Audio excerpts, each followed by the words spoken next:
these feelings of burnout myself, I didn't want to just leave you with this sense of like, I'm trying to fix this, and I didn't want it to be all about myself trying to fix my own burnout. I wanted to provide something of value. I mean, hopefully, you know, knowing that other people feel this way too is of value, but I made a cute little presentation for us to look at of just some things that I feel like have helped me and are helping me in my journey of going through this kind of burnout, seasonal depression, maybe feeling, and how I can help myself, and maybe you can take some of these tips to help yourself. So let's look at this cute little presentation and go through some of these things that I think can be helpful and have been helpful for me. Okay. Geese are involved, which is always a good start. So my first piece of advice is to embrace every feeling. It can be hard to want to embrace the negative feelings, and also I feel like there are a lot of voices out there that only want you to embrace the positive feelings, and it's important to have a balance of both. And some ways that I've found that it's helpful for me to embrace these feelings: number one, journaling.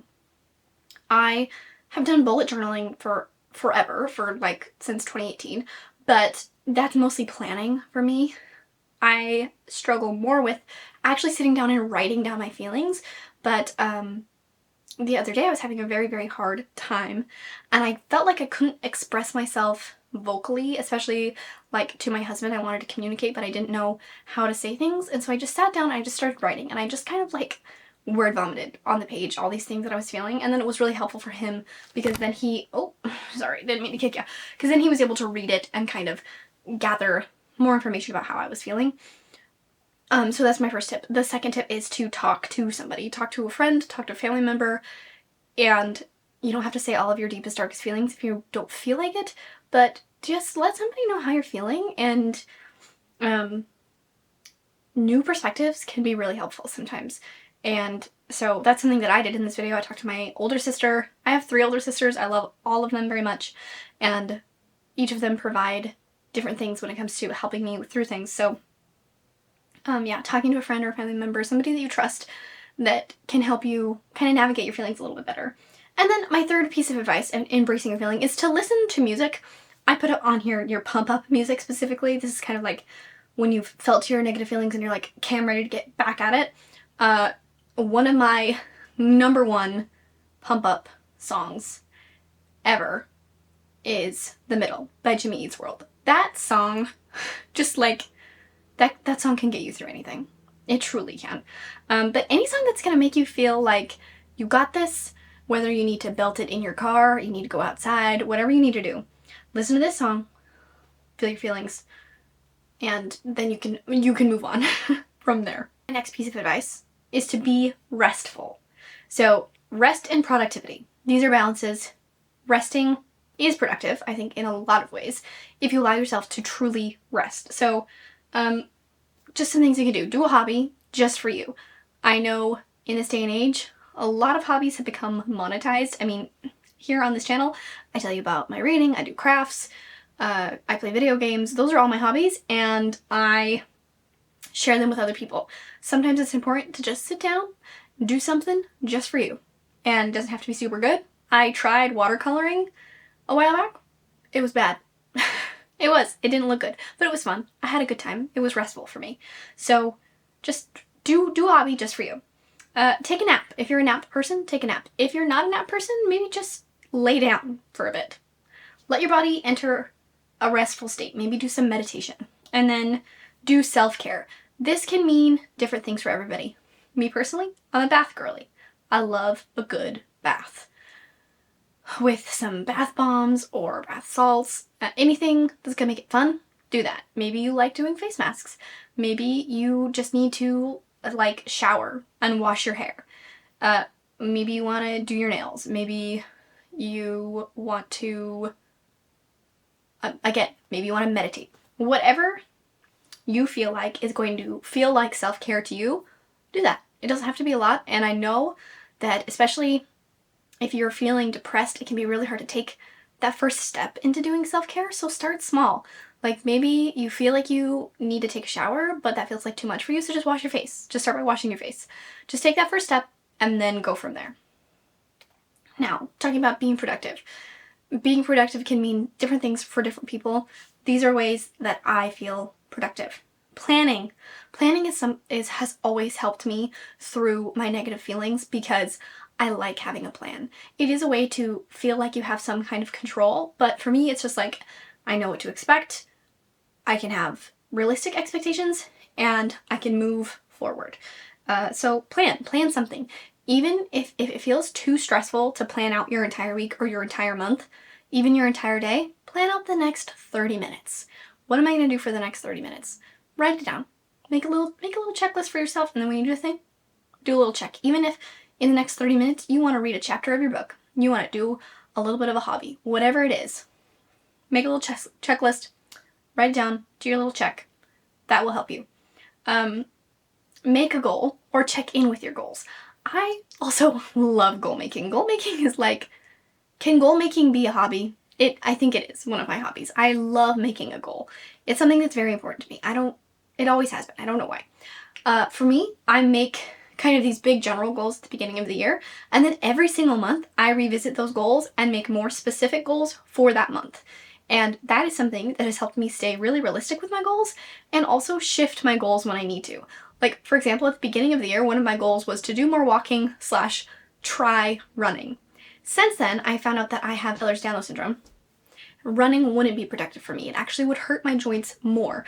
And so that's a goal that I've had to shift. Walking is good for me, and I do like walking. So, whatever you need to do, check in with those goals or make a new goal. They don't have to be big. Again, take that small step. Whatever you need to do to take a little step forward, do that. And then the last one is clean some of your space. This can be very hard sometimes.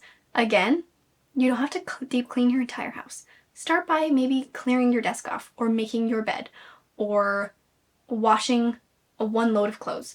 Just do one small thing, and then usually, I think for a lot of people, that small thing can kind of roll into like, okay, now I can do more and more and more until you have your space the way you need it to be. But yeah, it's okay to start small or big, whatever you need to do. Don't be too hard on yourself. Let me tell you about the 2-day rule. This is something that was introduced to me by my husband in terms of exercising, but it can apply to any habit.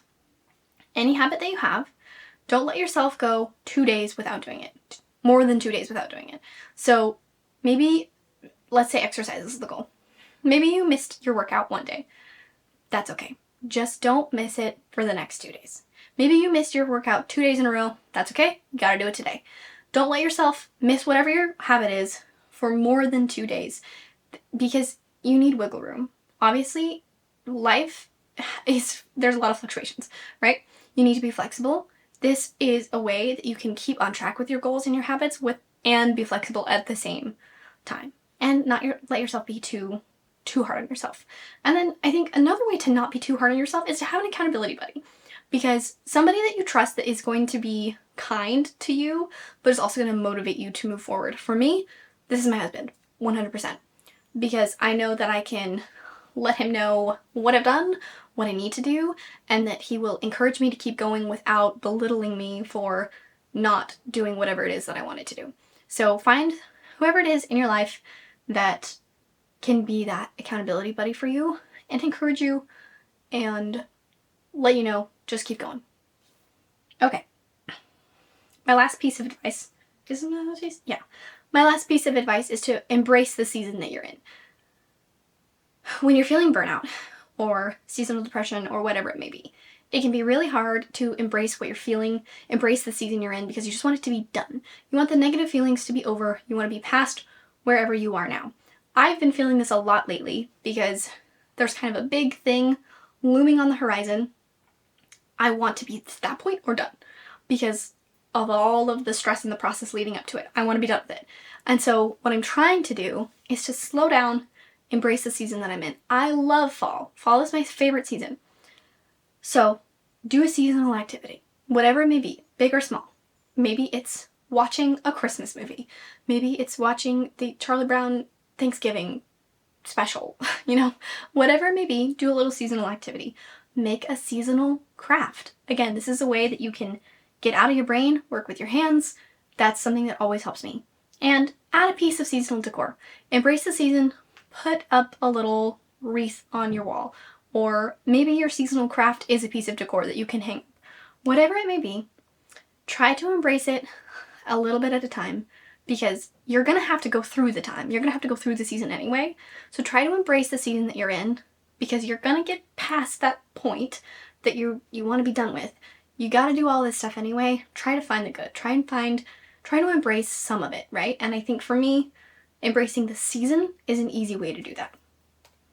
We've got this. It's going to be okay. We can handle our burnout. We can handle our seasonal depression. We can handle the dark, gloomy days. There's a lot going on in the world. We've got this. We can do it together. Thank you for being here. Thank you for watching this video. I hope that it was helpful for you in some way. I think it was helpful for me to kind of get some of my feelings out there and work on improving the way that I feel a little bit at a time. And I'm excited to see you in my next video. And I'll see you guys later. Bye!